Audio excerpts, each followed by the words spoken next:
Okay, Assalamualaikum warahmatullahi wabarakatuh dan selamat petang kepada semua pelajar yang dihormati. Okay, hari ini adalah kelas pertama bagi DCP 3013 iaitu pengajaran teknologi reka bentuk berkomputer sesi 2023-2024. Okay, selamat datang ke kelas ini. Okay, kita jumpa lagi. Mungkin sebelum ni kita dah jumpa di dalam kursus Engineering Maths, Matematik Kejuruteraan. Mungkin sebelum tu kita juga online session ketika itu. Okay. Tak apalah, nanti kita dalam kelas nanti kita perkenalkan dirilah untuk lepas saya nanti. Alright. Okay, untuk pengajaran teknologi reka bentuk berkomputer ni adalah merupakan kursus lanjutan kepada KPD 3013. Okay, ia bertujuan untuk mengukuhkan lagi kemahiran pelajar merancang dan melaksanakan pengajaran melalui pembentangan mikro dan juga makro. Okay. Pengajaran dalam aspek utama pengajaran yang ikut ialah menyatakan hasil pembelajaran, memilih dan merancang bahan dan urutan pengajaran, memilih dan melaksanakan kaedah dan teknik pengajaran yang sesuai, menyedia dan menggunakan media dan teknologi pengajaran yang sesuai, menyedia, memilih dan menggunakan alat dan kaedah penafsiran yang sesuai untuk menilai hasil pembelajaran. Pelajar juga akan didedahkan dengan prosedur, kaedah serta penulisan proposal bagi satu kajian tindakan. Okey, itu matlamat utamalah. Okey, yang lebih penting sekali, maksudnya di sini kamu kena perlu buat iaitu pembentangan ataupun pengajaran mikro. Okey, sebelum kita pergi kepada pengajaran makro ni, kamu kena buat dulu iaitu pembentangan mikro. Maka akan diberikanlah untuk mikro. Okay, mikro ni dalam kelas saya cuma kita laksanakan set induksi sahaja. Alright, set induksi sahaja dalam masa 5 hingga 7 minit lah. Macam tu. Okey, dan seterusnya dalam minggu-minggu seterusnya, mungkin minggu ke-6 kita dah mula membuat pengajaran makro dan kamu perlu bersedia lah. Okay. Syarat pentingnya iaitu sediakan dulu kita panggil dia RPH, lesson plan.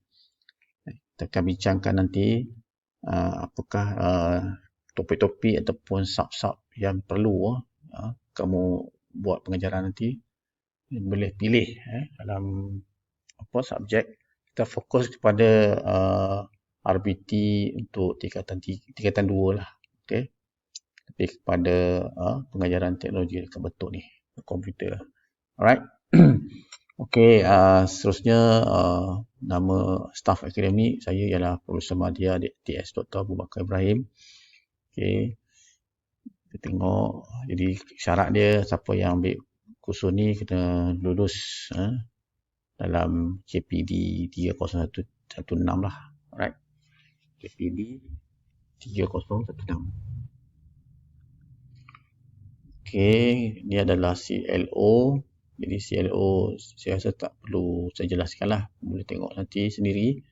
Jadi kita ada CLO, course learning outcome dia sampai ada 5. Okey, lepas tu ni mapping dia. Okey, kita pergi kepada teaching method untuk subjek ni ataupun kursus ni very simple. Okey, yang pertama sekali kita ada kuliah lah. Okey, kita lecture. Lepas tu diikuti dengan tugasan, assignment individu akan diberikan lah. Okey, itu adalah CLO1, kelas macam biasa, lecture. Lepas tu CLO2, kita akan ada teaching method iaitu pengajaran makro dan juga pengajaran mikro lah. Biasanya kita start dengan mikro dulu. Okay, kita start dengan pengajaran mikro dahulu. Lepas tu assessment dia ada kuis dalam talian. Dia ada kuis dalam talian. Okay, seterusnya kita ada CLO3 iaitu perbincangan. Okay, kita ada perbincangan, discussion. Ni sebab kita nak bincang tentang pembincangan artikel ataupun ulasan. Okay, yang ni kamu boleh cari satu artikel yang berkaitan dengan RBT. Okay, yang berkaitan dengan RBT sahaja dan ataupun yang berkaitan dengan kursus kita lah. Right? Cari satu jurnal, artikel dan tuliskanlah ulasan. Ulasan tu saya akan jelaskan nantilah. Alright. Seterusnya pergi pada penulisan refleksi. Jadi individu juga, tulisan individu, iaitu penulisan refleksi. Selepas kita buat makro dan juga mikro tadi, jadi kita tengok apa feedback yang kita boleh buatkan penulisan refleksi ni. Okay, seterusnya CLO5 dan masih lagi perbincangan. Kita akan bincang tentang tugasan berkumpulan. Ini dipanggil group assessment. Biasanya ini adalah tulisan yang kita panggil sebagai kajian kes lah. Okay, kajian kes. Alright. Okay, ini adalah PLO, Program Learning Outcome. Okay, ada mesti dah berkaitan dengan kita punya kursus lah. Okay, contoh, ambil satu contoh saja. Menguasai kemahiran mengajar. Okay, itu target dia.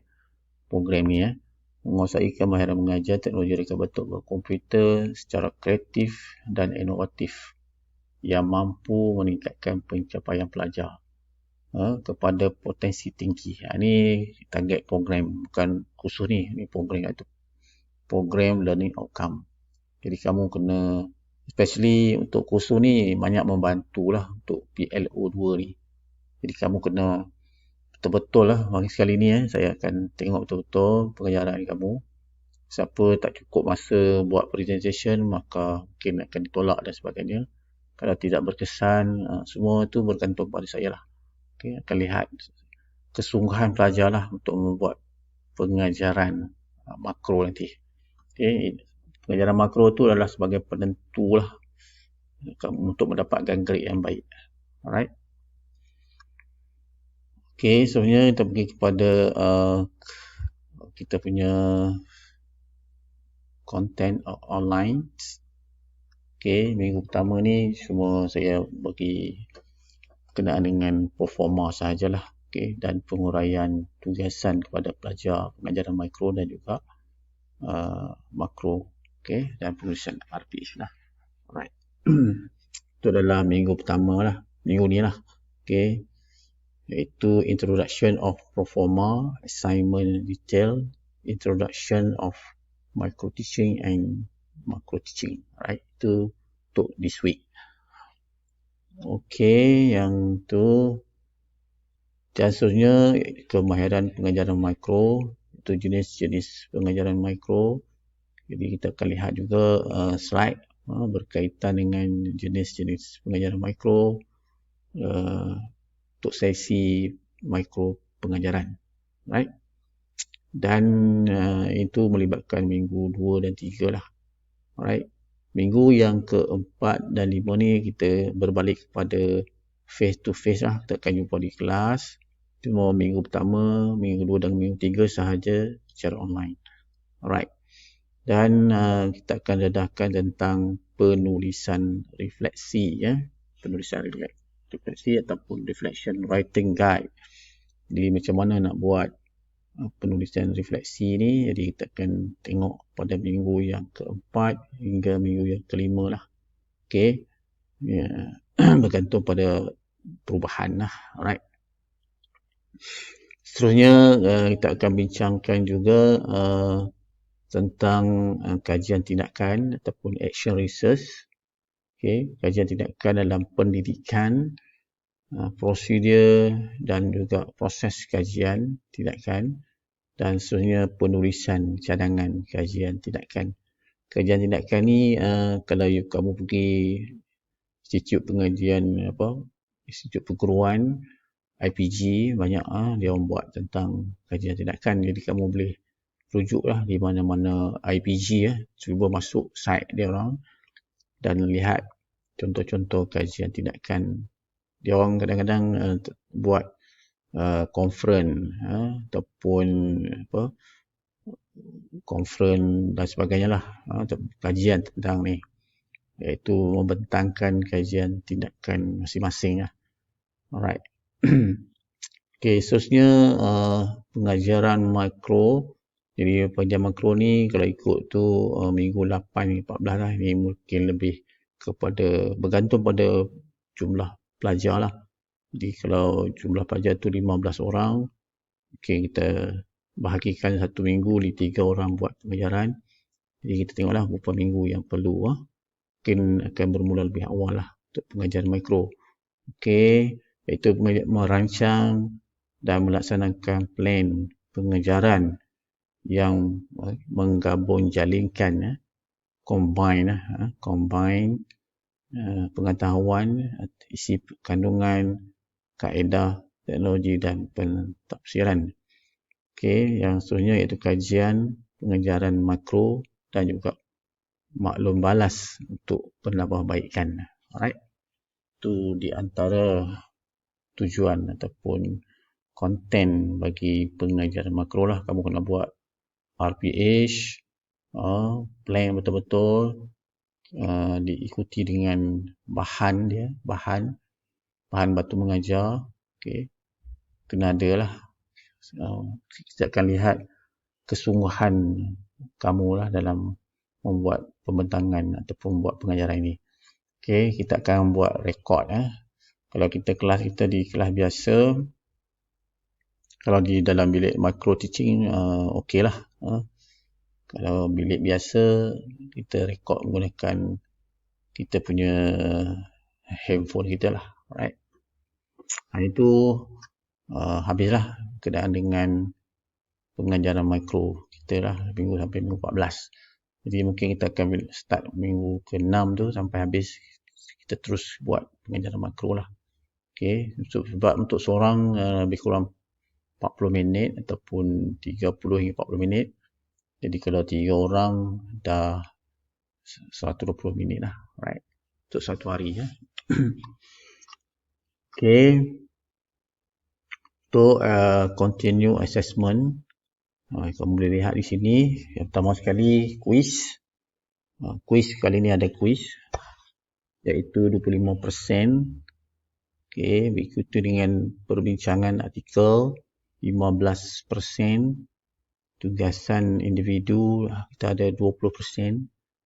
Penulisan refleksi 25%.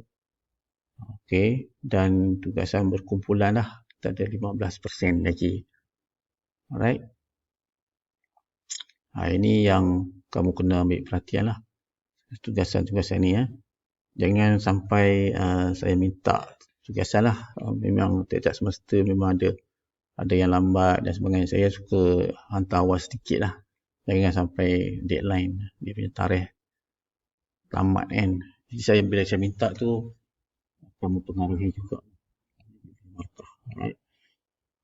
Okay, jadi itu sajalah untuk tentang proforma. Jadi kita akan sambung lagi selepas ini berkenaan dengan lesson plan. Okay, rancangan mengajar, macam mana nak bangunkan rancangan mengajar. Saya akan tunjuk contoh-contoh dia lah. Okay, saya akan tunjuk contoh dia. Jadi ini adalah rujukan. Ini pengesahan dah disahkan oleh Ketua Jabatan kita lah, iaitu Dr. Suliana Betty Sulaiman. Okay, itu dulu. Kita sambung slide yang kedua selepas ini.